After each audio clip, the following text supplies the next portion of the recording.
What's up, guys? Chaz here, FBA Rockstars. We are doing. If everyone wants to go ahead and mute their lines, that would be fantastic. I'll try to do as much as I can on my end. All right, moving forward. Welcome to the episode number 1 of FBA Rockstars Success Stories. We're going to be interviewing our own community members on their success that they've had in FBA. Now, success is a different term for everybody. It doesn't mean that they're doing $1 million in sales per month. It doesn't mean they're hitting specific numbers. It's just for them in their journey, they are successful. That's the message I want to get across to people. So we are bringing on Mr. Jason today, which I'm excited about. Hey guys. Up north in Canada. So he actually has to rely heavily on OA, which is online arbitrage. So Jason, I might kick it off to you, my friend, and share a bit about your story. How'd you start? Sure. So yeah, I'm just going to start by just going through my e-commerce journey, I guess, a little bit. Last year, not this year, last year, I was just doing eBay. So it was pretty good, you know. Quarter 4 came in eBay and it was great. There was lots of sales happening. It was just kind of a pain because you have to pack up all these boxes all the time. So I just started after that Q4, I started researching just e-commerce in general. And I ran into your videos, Chaz, and yeah, those helped me out tons because they just showed me. And then I just started researching Amazon a little bit. So I figured Amazon was a good place to start. It was a pretty big place in e-commerce. So I sent in my first shipment on all online arbitrage. I got set up with a prep and ship company. And it wasn't a big shipment, you know, it was small. I think it was maybe like $800 worth of goods or something like that. Sent it in, and literally the second it hit the shelves, everything sold right away. So it was pretty crazy. I just I hadn't seen e-commerce work like that before. Sure, eBay was good, but it just wasn't powerful like that. So after that, I started just ramping up the old buys of online arbitrage. So kept ramping it up, and this year was my first quarter 4, and it's been absolutely crazy. Like it's just absolutely madness. I would never think that you'd be able to make that much money in a part-time gig doing what I do. You know what I mean? Buying stuff online and sending it into Amazon. It's absolutely nuts. Now we're still in the midst of quarter 4, right? I'm sold out. I have nothing else. So I should have put more in. Yeah, exactly. That was my question, is now that we're not even done with it, right? The quarter 4 goes technically all the way up through January because Amazon gift card sales could start coming in too. So January is just as great as December can be. Yeah, really? So with the experience you've gone through so far, what do you feel that maybe your mistakes were? What do you feel you could have done better to prepare for next year? Yeah, so one of my biggest mistakes was pricing things too low. Mm-hmm. I watched my inventory all sell right away, and then I always check back through my inventory to see how it's doing after it's sold, and 90% of the inventory I had in there is at least $5 more expensive a week later, and it's still selling like crazy. So if I would have just held out, I could have made more money. So if I would have known that it was going to sell that crazy, I probably would have just hiked the price a little bit anyway. Like I definitely could have made more money that way. And just sending in more inventory. It's really hard when you start out, man. You start out and you have to take this giant leap of faith on these numbers and these charts, and you don't really know, you know what I mean? Mm-hmm. So it really is a little difficult to just put your faith in the charts and in the keeper graphs and stuff like that when you've never gone through that before and you've never gone through a quarter 4 before.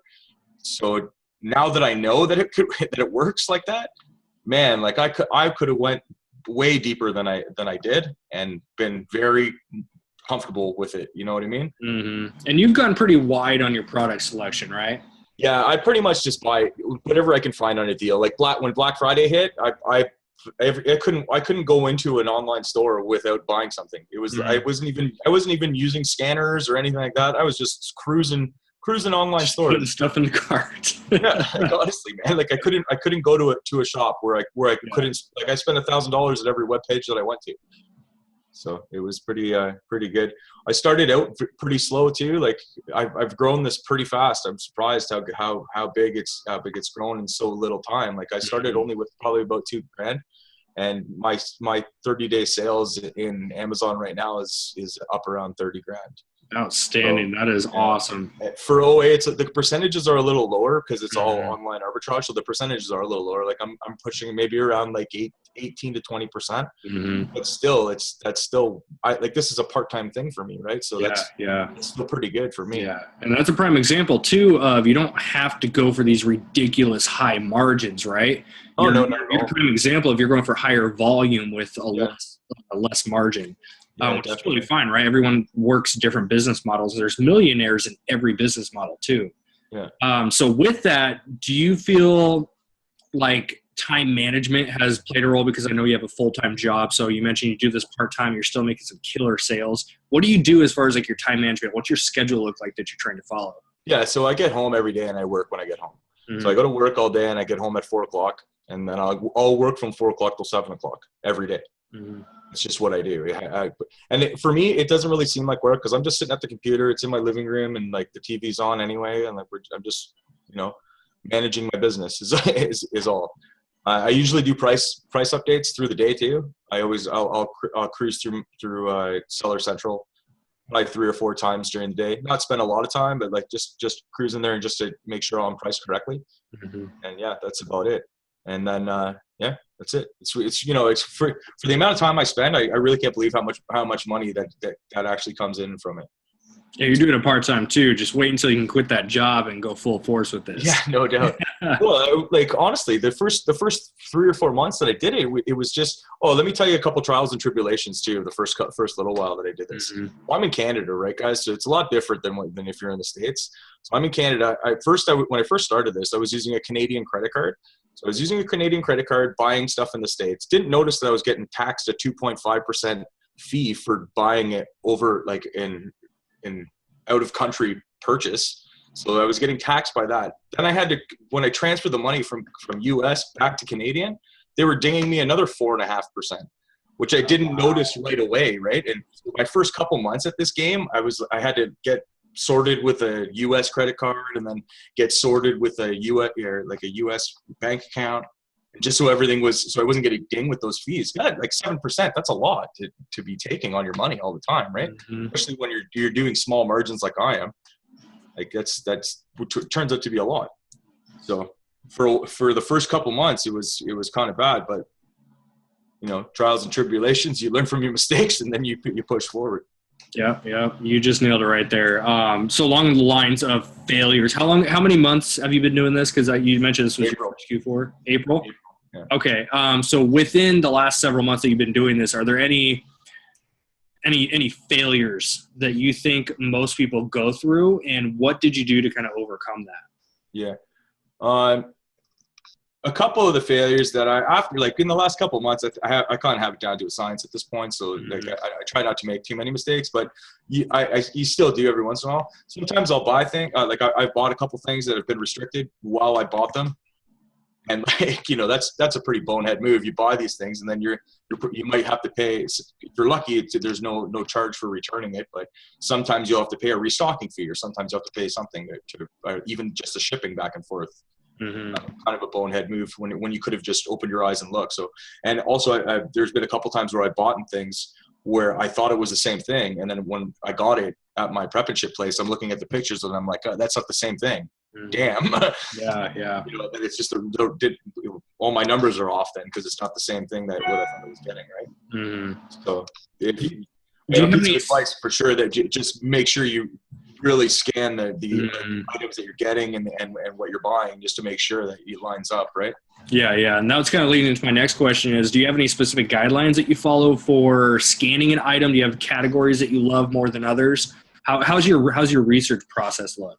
So my research process is sometimes I use lists, man. Like I've used lists before. I don't like lists too much because a bunch of other people got the lists. And it just adds a little bit of a competition. Yeah. After a while, after I found a bunch of products, I have a bunch of renewables at this point where I don't have enough money to just keep those in stock.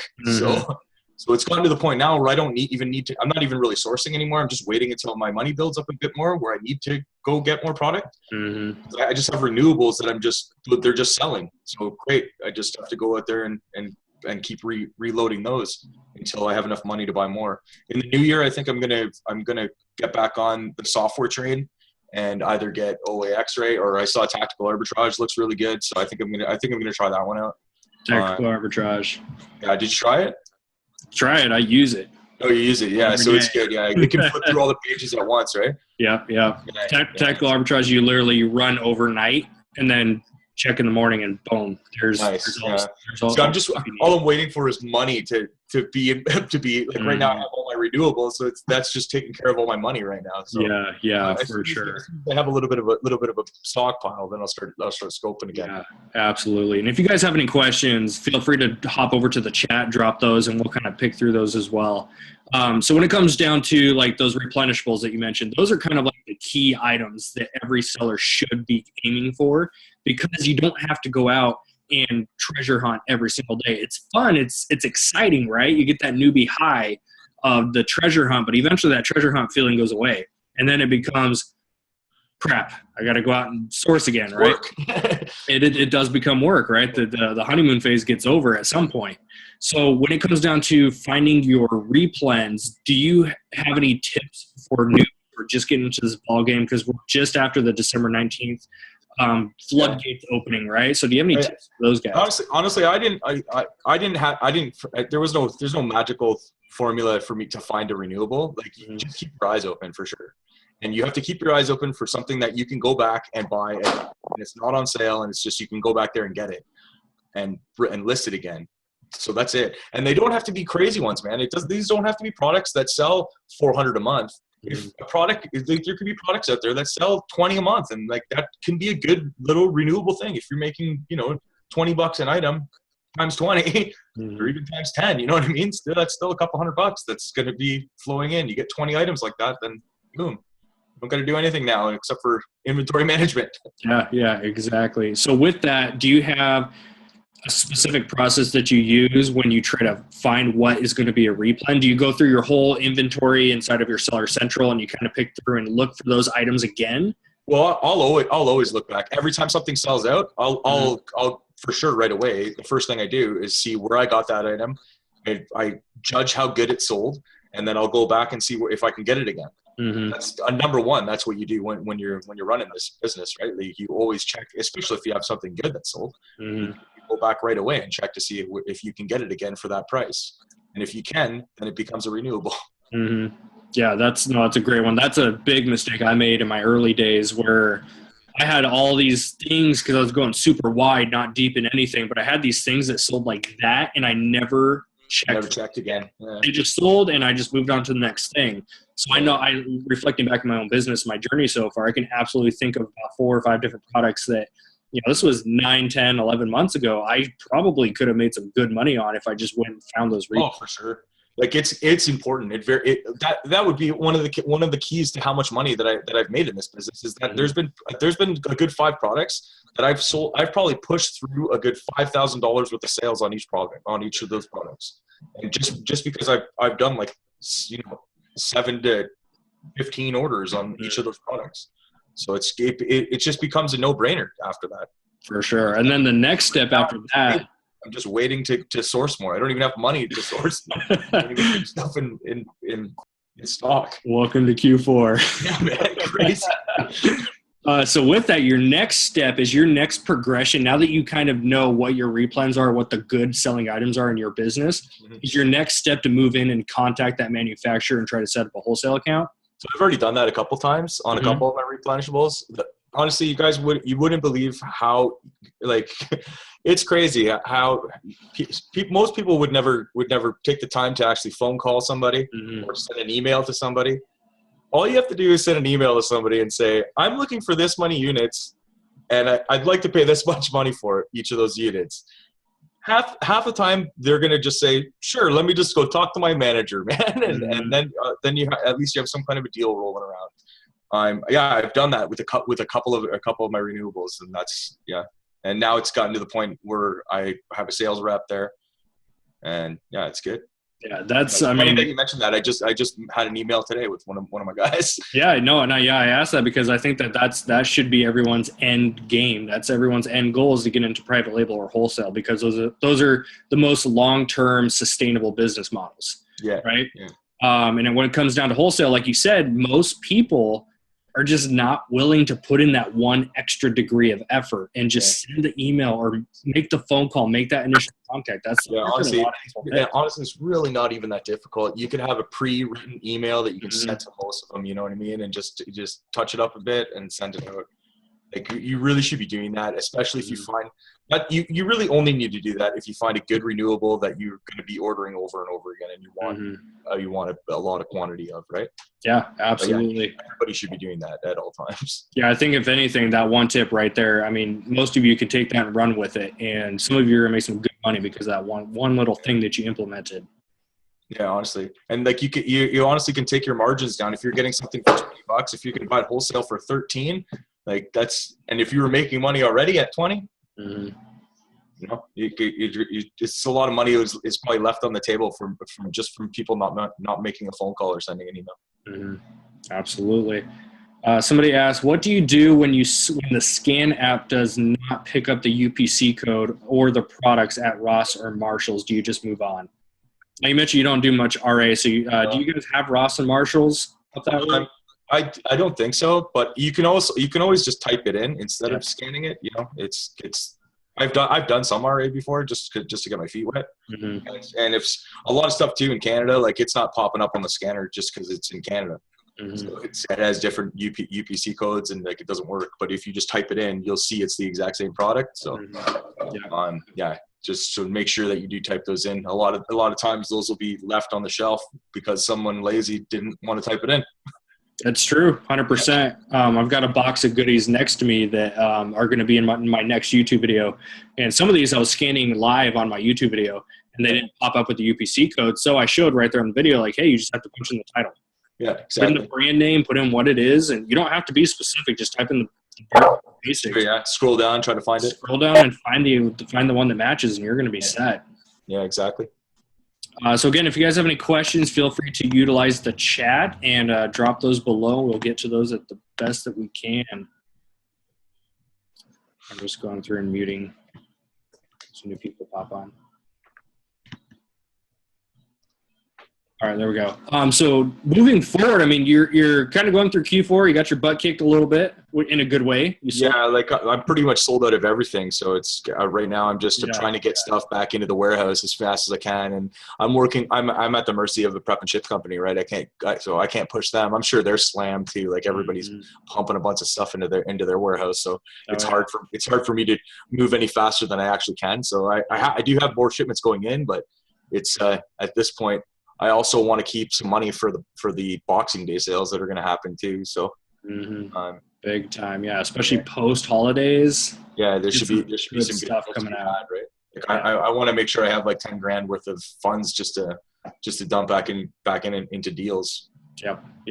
So. Yeah, because I know what we do in our business is we take how much we have per month to spend on inventory, and we break it down into how much can I spend per day. Or like for us, we run other businesses too, so we don't do FBA full time at all. Right. So what we do is we split it up into, we usually source 2 days a week. And so I just split that into how much can I spend 2 days a week to match how much we have. Yeah. I usually try to sort when I am sourcing. I haven't sourced actually in a while because I don't have any money for it right now. But when I am sourcing, I'll source every day until all my money's gone. Yep. And then I'll stop sourcing. Yep. I just don't have enough money right now to just keep it all going at all times. I wish I did, but I don't. But it's still working. It's just everything's being built up right now. Every penny that I make goes right back into FBA. Like, I haven't taken anything out of the business. I think I'm going on vacation in the new year, so I might take $1,000 out of there.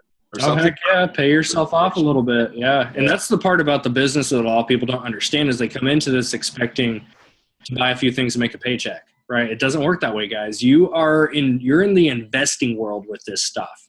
You have to keep that capital, invest it, and when you get paid, reinvest it. That's how you grow this thing.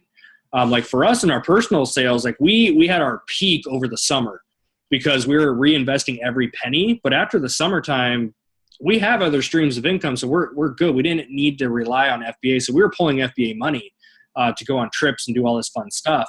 So our sales did not increase during Q4 because we purposefully we didn't push ourselves in Q4 the way everyone else is, because we just had our focus in other areas. But that's an example for you guys. If you get into this and you want to scale it up and make it this big, $10,000, $20,000, $30,000 a month, you have to keep reinvesting and growing that thing. You cannot come into this with an employee mindset thinking, ooh, it's payday, I'm going to pull this money and go party on the weekends. Like, it's not being a business owner, right? You got to be smart with this stuff. Yeah, at least for like a long while, I think. Yeah, for sure. When you do start to reach those big paychecks, then you can look at your bills and say, okay, can I pull this much out to cover my phone bill, my car payment, my house payment? Yeah. And then you can start to slowly transition. Then it becomes a full-time career. Yeah. Like, I want to grow this. I'm going to try to, I'm honestly, my goal for next year, I'm going to try to grow this thing where I'm going to try to do 4 times as much as I did this year. Because the first half year I was just screwing around. I didn't know what I was doing, and I was getting all these fees I didn't know. And then now that I know what I know and everything's kind of, all the wheels are greased and we're running here, I'm going to really try to do 4 times as much that I did this year next year. That is incredible. If I can do that, then we'll look at maybe quitting the job. There you go. How much do you pay attention to the Amazon rankings of each item when you're doing OA? It's all about the rankings. Mm-hmm. I won't buy things that aren't ranked good. Mm-hmm. So when I go to source something, I'll look at the Amazon rank. I'll bring that Amazon rank over to Jungle Scout sales estimator. I'll see how much it average sales. I don't look at just the Amazon rank or the sales rank for the specific time. You look at an average. You take the peaks and you take the lows and you see around where it's going to be. Also, you look at it over the course of the year too. Like, don't just because it's Valentine's Day and candy hearts are selling like crazy doesn't mean they're going to sell like crazy in the summer. Or you know what I mean? It's just important to take all the factors. Take every factor that you can into your decision making. Very, very important. Yeah, 100%. You nailed it. Especially everyone's business is so different, right? Depends on type of year too. So, for example, you have some items during Q4 that you see these big spikes in keep on camel, right? So if you have enough time to prep and plan for that item during Q4, go for it. We just did this actually 2 days ago. We have one specific item. I'm only testing out one unit because it's a bigger flip, but my buy cost is $180 and it sells for $550 during every January. Nice. So I planned ahead, bought this thing. It's being shipped in now.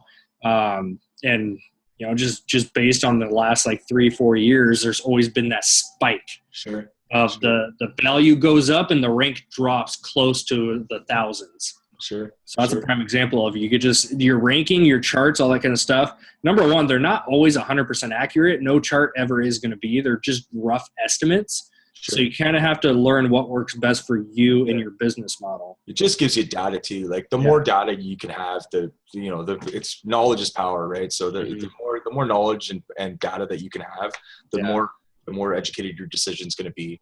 I also wanted to mention to you, sometimes the Keepa data doesn't work, and it's not charting the sales rank. So make sure that you guys look at what are they called? The reviews of a product. If you see a lot of reviews coming in on a product, that product's selling, man. Like if there's reviews coming in on a product and it's had 4 or 5 reviews in the last month, that product sold, man. There's no way that people are buying or reviewing that product and not buying it, right? Yeah, 100%. I did the same thing when I first started selling shoes. Actually, I did not know at the time that the Amazon Sellers app, the standard app that's on your phone, I did not know that it didn't show the rank in the shoes and clothing categories. You have to use another type of app like FBA Scan or Scoutify or something like that for rank. So when I first started selling shoes, I went into Nike outlets. I'm scanning. I'm like, I had the same moment where there's no rank, but there was 300 5-star reviews. I'm like, yeah, exactly. It has to be selling. I bought a lot of shoes just based on the reviews, and they all sold really fast. Yeah. Like if it has a lot of reviews, that's just as good as a sales rank in my mind. Like you can see how good it's selling, and you can see how much people like it. So yeah, for sure. Yeah. Looks like another question. I plan to use about $1,000 from my taxes to purchase my first private label think that is. Private label item. Yeah. Is that a good investment or a plan? I don't know. Maybe you can answer this one. I don't know anything about private label guys. Yeah, It's not my business plan. Yeah, here's the thing is with private label, recommended is at least $3,000, like minimum. I heard 5. Yeah, 3 to 5 is going to be the average number that you hear, just because you don't know what's going to pop up. There might be surprise custom fees. You might have to pay a mold fee for your product. Like there's all these kind of things that can pop up. So $1,000 that's on the low ball end. Now, I'm not saying there hasn't been people that have done it and they have been successful. Those people are out there. It sounds like if you're taking $1,000 from your taxes, you probably don't have it to spare to begin with. So I do not recommend pouring in if it's your last dollar, or $10, $100, whatever. I don't recommend taking it out of your safety net if you're going to be at risk, because the thing with private label is you put all that cash up front to get your items. They're not going to be live for a while, usually minimum like 45 days, 60 days. So you're not going to see a dime back from that. So you need to make sure your cash flow is going to be good to the point where you can actually pay your bills, support your family, etc. So that's just my personal take on it. I know I'm going to get some YouTube hate in the comments, like, well, I started with $300 and I'm blah, blah, blah, blah, blah. Like, okay, cool. That works for some people, right?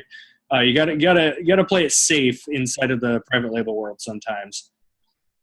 Be almost willing to lose some of that money too, right? Like private label that's a big risk, guys. It's not like doing OA and retail arbitrage where there's almost no risk to this at all. You're buying something, and if you send it in, if it doesn't sell, you lower it to what you bought it for, and it's going to sell because you bought it on sale. So someone's going to take it on sale again, right?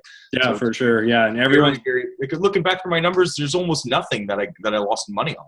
Mm-hmm. Very few and far between anything that I really lost. I took a dig on, right? Yeah, for sure. And it's because you do your research. You know the data ahead of time. Yeah. And everyone runs their business models completely different. So things that you might hear on the call, they might not work for you, and things that you do might not work for other people. That's why you just test each thing and know what you want to get out of it and try it. Next is, with the floodgates opening yesterday for new FBA sellers, how or will you adjust your strategy? My strategy would be the exact same, I think. The only thing that I'm doing different is I'm putting in some things in place for future restrictions that may happen. Mm-hmm. So like I'm talking to different eBay prep and pack places. So if stuff gets restricted at Amazon, that I'll have to pull it out of there and move it over to an eBay warehouse where I sell it out of there on eBay. Mm-hmm. So I'm talking to a couple of different of those places just to get myself set up there. That's really the only thing that I'm gonna switch. I may like not go as deep on certain items too. I already buy things in a very wide cast net, so I buy a lot of different things. So if something gets restricted, I'm not going to get hurt too bad. Mm-hmm. Because I have so many other things. So unless a bunch of things get restricted all at once. Yeah, which can happen. That's an extremely important subject to cover too, is the fact that Amazon, this is their ball game, guys. They can do whatever they want, and we just have to suck it up and deal with it. Oh, yeah, for sure. You either follow their rules and their policies and do what they want, or go do something else, right? FBA is not going to be for you if you don't like to follow the rules. So with that, diversifying, guys. You have to have backup plans. You have to sell on eBay. You have to sell locally, do garage sales, do anything else. Because sometimes you're going to buy these products that showed up as you can sell them inside of the store OA when you scan them, but then you send them in, and all of a sudden the brand sets this huge ban on restrictions. And that could be a game changer for some people. Some people have thousands of units of inventory that they get restricted on like that. Yeah. Then you have to pull the inventory. It really is. It is, yeah. So that's why you have more than $5,000 of something that you can't send. There's no more Amazon anymore to sell it. Mm-hmm. Like the sales on eBay don't go like they go on Amazon. I did it for sure. For a while. It's not even close to as fast. Yeah, two different, totally two different beasts. Yeah. So you have to have those backup plans ready, and if it happens, don't complain about it. You roll with the punches. Welcome to business. Business happens like that. Yeah, exactly. It's very important, especially nowadays. It's very important. I'm curious to see what the future brings and how many more things get restricted. But yeah, I just urge new sellers to not go too deep on one single product, and just make sure you do have contingency plans in place. Mm-hmm. Which scanning app do you use most and like? I just when I do any retail arbitrage, which is almost never, but I just use the Amazon seller app. Mm-hmm. And when you're doing OA and you're looking at items, are you using any type of program? I use Inventory Lab. I think almost everybody. Once you get to a certain level, Inventory Lab is such a time saver. It's dumb not to use it. You know what I mean? Like, it saves so much time, and it only costs $450 for a year. Mm-hmm. The amount of time that I save doing that, I can't imagine tracking all those costs in like an Excel sheet or something. It would be a nightmare. No, and I know people that do, and I heard how many hours they put into it. I'm like, nope. I like watching TV at night sometimes. So. Yeah, for sure. Yeah. So Inventory Lab's a huge one. So if your brand's spanking new, you're not going to need it for a little bit. I got into Inventory Lab maybe 6 weeks into it. It was 1 month for me. After my first shipment, I still remember I was trying to track all the different expenses on an Excel sheet. Oh my I got gosh. about halfway through my first shipment, and I was like, "Forget this." Nope. Yeah, it was just brutal. So I'll pay the $50 a month to do it. Whatever it costs. You do it automatically. Perfect. Yep. It's just one click and boom, there's my report. Like, especially, because if you have a CPA at the end of the year, you just print off your end of year profit loss and boom, give it to them. Handle that stuff. Yeah, exactly. Sweet. Well, do you guys have any more questions, or Jason, if you have any last tips you would like to give to newbies, especially now that let's do it this way. What would be a couple tips you would give to all the new people who have just been waiting for December 19th, and now that it's here and they can send in their first shipments, what would you recommend to a brand new person their first couple weeks or 30 days? Yeah, maybe just like for me, it was nice to see the system actually work, right? So you don't need to go full board and huge deep right away. You're probably excited, and I totally understand that. For me, it really helped just sending in a small shipment first, watching the whole process and seeing how it all works before I was really comfortable with everything. So that would be, I guess, a tip is just for your first shipment or first couple shipments, just don't go, full board. It'd be just terrible if you make a giant mistake in your first couple shipments when that could have been avoided. So yeah, maybe just small shipment at first, and then after you're comfortable and you see how everything works, then yeah, do what you think is right. Yep, 100%. I don't want to pay for Amazon seller fees since I have no inventory yet, but the seller app does not work without a seller account. What should I do? Yeah, you can sign up for. Yeah, just get the account because it's like $30 or something. Yeah, $40 a month. I don't know. I'm in a tax, like a sales tax free state, so I don't know. Do you guys get charged tax on top of that $40? I don't. I'm from out of country, so I don't pay that either. Okay. Logan, do you guys get charged tax on top of that, or is it just flat that $39.99? It's just the flat $39.99. Okay. I actually paid in Canadian too, so it's even better for me. Yeah, for sure. I think it's like $24 US. Oh my gosh, yeah. So my recommendation, you don't need a pro account to use your seller's app. Just sign up for the regular account if you want to, and all you do is it's free, and I put quotations because you pay $1 for every item that is sold. So if you're selling more than 40 items per month, you want the pro account. You want the pro account anyways, just because there's added benefits. You can get ungated in different categories and all that fun stuff. But if you're planning on making this into a business, just it's a business expense. Just dive in and go. Yeah. Right. Do your research, and you're going to be just fine. You'll make that $40 back within your first week. Maybe even first day. Who knows? Yeah, you never know. You can go out and buy something right now, and make a $40 profit. Yeah, exactly. So that's my recommendation. Cool. Well, I think we're good.